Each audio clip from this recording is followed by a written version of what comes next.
Orang kalau benar-benar tenggelam dalam hadirat Tuhan, hidupnya akan menikmati kehidupan yang dari Tuhan. Amin. Di dalam suasana kematian tadinya dia berada, tapi kalau dia masuk dalam hadirat Tuhan, kematian itu menjadi suatu kehidupan. Maka saya percaya orang yang ada masuk dalam hadirat Tuhan, apapun yang dikerjakannya berhasil dan beruntung diberkati. Amin. Bahkan Daud pernah berkata, ya, orang yang merenungkan Taurat itu siang dan malam, ya seperti pohon yang ditanam di tepi aliran air, apa saja yang diperbuatnya berhasil.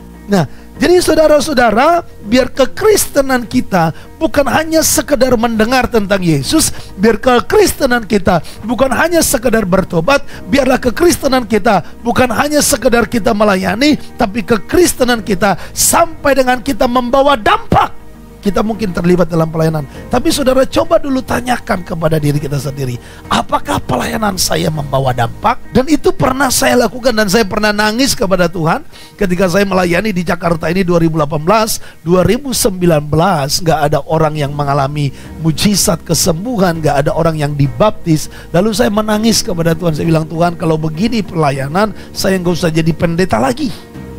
Karena apa? Rasanya gak ada artinya saya melayani. Orang kesaksian sembuh daripada sakit gigi aja saya doakan gak ada.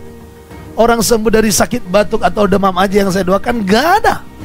Jadi ibadah itu hanya pertemuan-pertemuan biasa. Paling nanti cerita kemarin aku hilang cendolku, dan akhirnya temanku gantikan aku kasih cendol. Kayak yang penting ngumpul tepuk tangan, habis itu makan-makan. Saya pernah punya pengalaman pelayanan seperti itu kurang lebih 1 tahun. Dan pelayanan seperti itu membuat kita stres, saudara-saudara.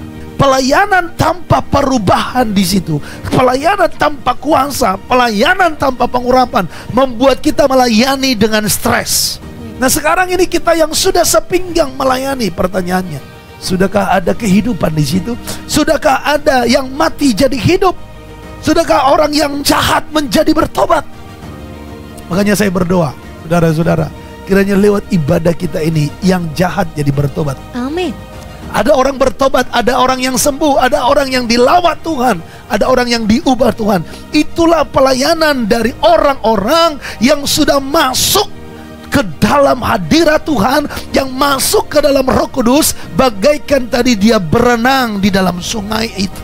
Pelayanan seperti inilah yang diperlukan di akhir zaman.